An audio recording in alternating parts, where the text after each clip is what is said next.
اب کعبہ کی تعمیر تو ہو گئی، لیکن اب بات آئی کہ حجر اسود کون رکھے۔ نبی پاک علیہ السلام میں دیانتداری، نبی پاک علیہ السلام میں وفاداری، وعدے کی پابندی، بڑوں کی عظمت، چھوٹوں پر شفقت، کمزوروں سے ہمدردی، سخاوت، مہربانی، کیا کیا اخلاق نبی پاک علیہ السلام کے بتائے جائیں، ہماری زبانیں تھک جائیں، لیکن نبی پاک علیہ السلام کی کسی ایک وصف کا باب بھی پورا نہیں ہوگا۔ اللہ اکبر۔ رمضان شریف کا مہینہ تھا، نبی پاک علیہ السلام غار حرا کے اندر اللہ تبارک و تعالیٰ کی عبادت کر رہے تھے، تو دیکھا کہ ایک فرشتہ آیا ہے اور نبی پاک علیہ السلام سے انہوں نے عرض کی کہ اقرا۔ نبی پاک علیہ السلام نے کہا کہ ما انا بقاری، یعنی کہ پڑھو۔ نبی پاک علیہ السلام نے کہا کہ میں تو پڑھتا نہیں ہوں۔ تو فرشتے نے آپ کو پکڑ کر جھنجھوڑا اور پھر آپ سے عرض کی کہ اقرا، پڑھو۔ نبی پاک علیہ السلام نے کہا کہ ما انا بقاری، میں پڑھتا نہیں۔ انہوں نے دوسری بار آپ کو پکڑ کر جھنجھوڑا اور پھر دوبارہ آپ سے عرض کی کہ اقرا، پڑھو۔ نبی پاک علیہ السلام نے فرمایا کہ ما انا بقاری، میں نہیں پڑھتا۔ تیسری مرتبہ اس نے نبی پاک علیہ السلام سے عرض کی کہ اقرا بسم ربک الذی خلق، خلق الانسان من علق۔ یہ پوری آیت اس فرشتے نے پڑھی اور نبی پاک علیہ السلام اس سے خوف زدہ ہوئے اور نبی پاک علیہ السلام اپنے گھر میں آئے اور چادر اوڑھ کر سو گئے۔ پھر کچھ عرصے کے بعد آپ نبی پاک علیہ السلام کہیں جا رہے تھے تو دیکھا کہ ایک فرشتے نے آپ کو ندا دی کہ یا محمد۔ آپ علیہ السلام نے جیسے آسمان کی طرف اوپر دیکھا تو وہی فرشتہ جو غار حرا کے اندر آیا تھا آج وہ زمین و آسمان کے درمیان ایک کرسی پر بیٹھا ہوا ہے۔ نبی پاک علیہ السلام یہ دیکھ کر تھوڑے سے گھبرا گئے اور نبی پاک علیہ السلام گھر میں آئے، حضرت خدیجہ سے کہا کہ مجھے کمبل اوڑھو، اور نبی پاک علیہ السلام کمبل اوڑھ کر سو گئے۔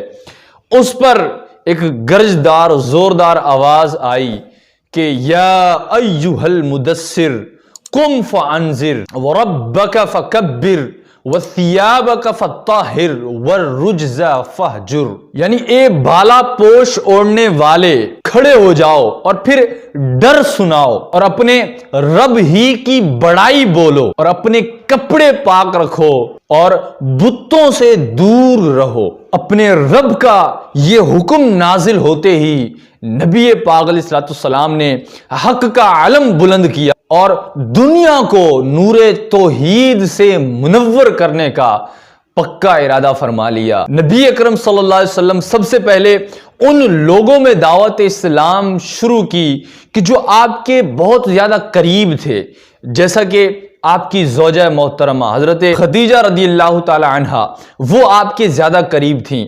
اسی طرح آپ کے ساتھ حضرت علی اور آپ کے جو غلام تھے زید بن حارثہ اور آپ کے پیارے دوست حضرت ابوبکر صدیق رضی اللہ تعالی عنہ، ان سے آپ کے جو قریب تھے وہ دعوت اسلام شروع کی تو انہوں نے اسلام بھی قبول کیا۔ آپ کی زوجہ نے بھی اسلام قبول کر لیا، حضرت علی نے بھی اسلام قبول کر لیا اور حضرت زید جو آپ کے آزاد کردہ غلام تھے اس نے بھی اسلام قبول کیا اور حضرت ابوبکر صدیق رضی اللہ تعالی عنہ نے بھی اسلام قبول کر لیا۔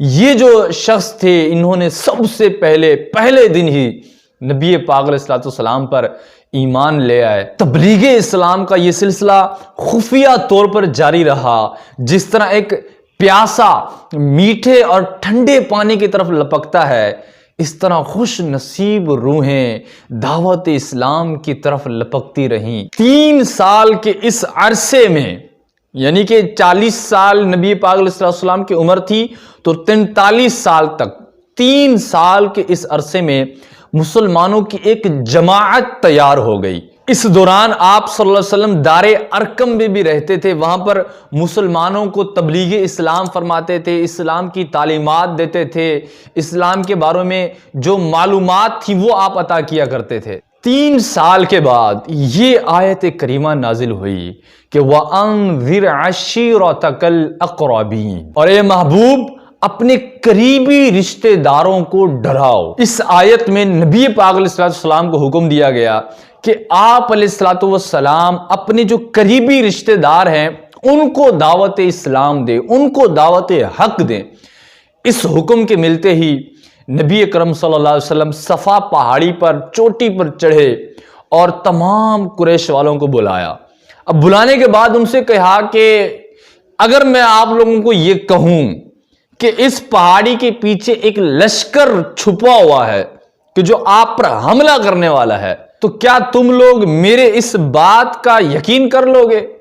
ان لوگوں نے کہا کہ بالکل ہی ہم آپ کا یقین کر لیں گے، کیونکہ جب بھی ہم نے آپ کو پایا ہے تو صادق القول، یعنی ایک سچ کہنے والا پایا ہے، کبھی بھی آپ نے جھوٹ نہیں بولا، تو آپ یہ کہیں گے تو ہم مان لیں گے۔ اس پر اللہ تبارک و تعالیٰ کے محبوب نے ان سے کہا تو سن لو کہ میں تم کو اللہ کے عذاب سے ڈرا رہا ہوں، اس پر ایمان لے آؤ ورنہ اللہ کا عذاب آئے گا۔ اس پر قریش تھوڑے ناراض ہوئے، کئی لوگ آپس میں باتیں کرنے لگے، اختلافات کرنے لگے، تو اس کے اندر ابو لہب جو آپ کے چچا ہیں وہ بھی کھڑے تھے۔ انہوں نے نبی پاک علیہ الصلوۃ والسلام کی شان میں گستاخانہ جملے بھی کہے۔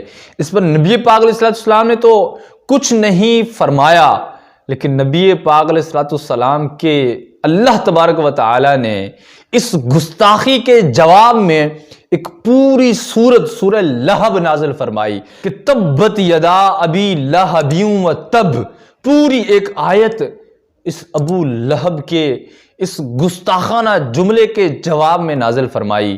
اللہ اکبر۔ نبی پاک علیہ الصلوۃ والسلام کے دفاع میں اللہ تبارک و تعالی نے ایک پوری آیت نازل فرمائی۔ قرآن کریم میں ایسی بہت ساری آیات نبی پاک علیہ الصلوۃ والسلام کی شان میں بھری پڑی ہیں۔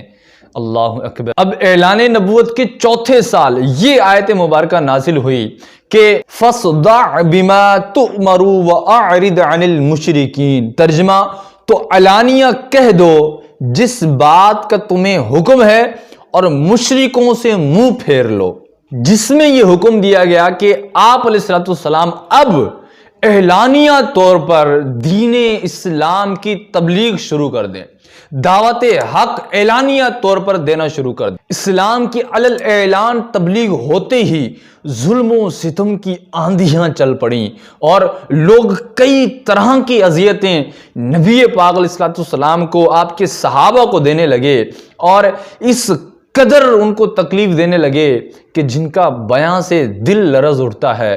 کبھی نبی پاک علیہ الصلوۃ والسلام کو جادوگر، کبھی دیوانہ، تو کبھی کیا گستاخانہ جملے کہتے، نبی پاک علیہ الصلوۃ والسلام کے اوپر کبھی خون ڈال دیتے، کبھی کوڑا کرکٹ ڈال دیتے، کبھی نبی پاک علیہ الصلوۃ والسلام کے راستوں میں کانٹے بچھا دیا کرتے۔ نبی پاک علیہ الصلوۃ والسلام کو اذیت دینے میں کوئی کسر کافروں نے نہ چھوڑی، اور نبی پاک علیہ الصلوۃ والسلام کے بعد تو صحابہ کو بھی کئی تکلیفیں دیں، حضرت ابوبکر صدیق کو تکلیفیں دیں، حضرت خباب رضی اللہ تعالیٰ عنہ کو بھی تکلیفیں دیں۔ نبی پاک علیہ الصلوۃ والسلام ایک مرتبہ حرم کعبہ میں نماز پڑھ رہے تھے، جب آپ سجدے میں گئے تو ایک عقبہ نامی کافر نے آپ علیہ الصلوۃ والسلام کے اوپر ایک بچہ دانی جس کے اندر اونٹ کا بچہ چھپا ہوتا ہے وہ آپ علیہ الصلوۃ والسلام پر اوپر ڈال دی، اور نبی پاک علیہ الصلوۃ والسلام اس سجدے میں ہیں اور اوپر یہ بچہ دانی ہے۔ حضرت فاطمہ رضی اللہ تعالی عنہا آئیں، انہوں نے وہ بچہ دانی ہٹائی۔ اسی طرح ایک مرتبہ آپ نماز پڑھ رہے تھے، یہی عقبہ نامی کافر نے آپ علیہ الصلوۃ والسلام کے گلے میں ایک کپڑا ڈال کر زور سے کھینچا، آپ کا جو گلا دبنے لگا۔ حضرت ابوبکر صدیق آئے، انہوں نے اس کافر کو دھکا دیا اور نبی پاک علیہ الصلوۃ والسلام کو بچایا۔ اسی طرح حضرت ابوبکر صدیق ایک مرتبہ کھڑے ہو کے خطبہ دے رہے تھے، اس پر تمام کافر ٹوٹ پڑے اور سب مسلمانوں سے تکلیفیں دیں ان کو۔ حضرت ابوبکر صدیق کو اتنی تکلیفیں دیں کہ آپ کو جو چہرہ ہے وہ پورا کا پورا خون سے لہو لہان ہو گیا، آپ کے ناک، کان، منہ آپ پہچان میں نہیں آ رہے تھے، بے ہوش ہو گئے، اور کئی دیر تک حضرت ابوبکر صدیق بے ہوش رہے۔ حضرت خباب رضی اللہ تعالیٰ عنہ انہی دنوں میں جب وہ اسلام لائے تھے تو آپ کو ایک جلتے ہوئے انگاروں پر بغیر کپڑوں کے پیٹھ کے بل لٹا دیا جاتا اور اس کے اوپر کوئی کافر کھڑا ہو جاتا، آپ کی پیٹھ انگاروں پہ ہوتی اور آپ کی پیٹھ جل کے جب وہاں سے چربی پگھلتی تو چربی پگھلنے کے ساتھ وہ انگارے بجھ جاتے. آپ کی پیٹھ پر ایسے نشانات پڑ گئے تھے. حضرت فاروق اعظم کے دور خلافت میں حضرت عمر فاروق اعظم نے جب وہ آپ کی پیٹھ دیکھی تو آپ رضی اللہ تعالی عنہ رونے لگے. اسی طرح حضرت بلال رضی اللہ تعالی عنہ کے گلے میں رسی باندھ کر بازاروں میں گھسیٹا جاتا, ان پر لاٹھیوں کی ایک بارشیں کی جاتی, آپ کو ایک گرم ریت کے اندر لٹا کر اوپر پتھر ڈال دیتے تھے. کیسی کیسی حضرت بلال رضی اللہ تعالی عنہ پر بھی تکلیفیں کی گئیں, لیکن انہی تکلیفوں میں بھی حضرت بلال رضی اللہ تعالی عنہ احد احد اللہ اللہ کے نعرے لگاتے تھے. ان کا دل ایمان سے منور تھا, دل کے اندر ایک ایمان کی چاشنی تھی, ایمان کی طاقت تھی. یہ تکلیفیں ان کو کچھ نہیں لگتی تھی. نبی پاک علیہ السلام کا چہرہ ذہن میں ہوتا, تکلیفیں پھر کیا برداشت, تو تکلیفیں پھر کیا ان کو تکلیف دیتی. اللہ اکبر, کیسی تکلیفیں انہوں نے سہی ہیں اسلام کی راہ میں. اور ایسا بھی نہیں تھا کہ یہ صرف ستم, یہ صرف ظلم صرف مردوں پر ہو, نہیں, عورتوں پر بھی یہ ظلم ہوتے تھے. حضرت عمار بن یاسر کی والدہ حضرت سمیہ وہ خوش بخت عورت ہیں جس نے اسلام کی راہ میں سب سے پہلے خون کا نذرانہ پیش کیا. یہ بوڑھی تھیں, ابو لہب نے انہیں نیزہ مار کر شہید کر دیا تھا. یہ وہ عورت ہیں کہ جنہیں اسلام کی پہلی شہیدہ کا اعزاز حاصل ہے. جب کفاران قریش ایذا دینے میں, تکلیف کرنے میں, ظلم دینے سے باز نہ آئے بلکہ اور زیادہ اضافہ ہو گیا, تو نبی پاک علیہ السلام نے اپنے جان نثار صحابہ کو اس بات کی اجازت دی کہ وہ حبشہ جا کر ہجرت کر لیں, حبشہ چلے جائیں. حبشہ میں ایک نجاشی بادشاہ تھا, عیسائی دین پر تھا, لیکن وہ بہت نرم دل تھا, انصاف پسند تھا. چنانچہ اعلان نبوت کے 5ویں سال ایک قافلہ جس کے اندر 11 مرد اور 4 عورتیں تھیں, اپنے پیارے وطن کو چھوڑ کر دین اسلام کی خاطر کفار کے مظالم سے بیزار ہو کر حبشہ کی طرف ہجرت کر کے گئے. اسے ہجرت اولا یعنی پہلی ہجرت کا بھی نام دیا گیا ہے. یہاں تک کہ حبشہ کی طرف ہجرت کرنے والوں کی تعداد صحابہ و صحابیات میں 82 ہو گئی. 82 تعداد حبشہ کی طرف ہجرت کر کے گئے. اس سے کفار قریش کو سخت تکلیف ہوئی. انہوں نے حبشہ کے جو بادشاہ تھے ان کی طرف ایک وفد بھیجا اور ان سے کہا کہ یہ جو مسلمان آپ کے پاس آئے ہیں انہیں مکہ میں واپس کر دو. لیکن ان کی یہ جو کوشش ہے وہ ناکام رہی, کیونکہ وہ بادشاہ انصاف پسند تھا, نرم دل تھا. اس نے مسلمانوں حبشہ سے مکے کی طرف واپس نہیں بھیجا. اللہ اکبر, کیسی تکلیفیں مصیبتیں ہمارے صحابہ کرام نے اسلام کی شروعات میں یہ برداشت کی ہیں.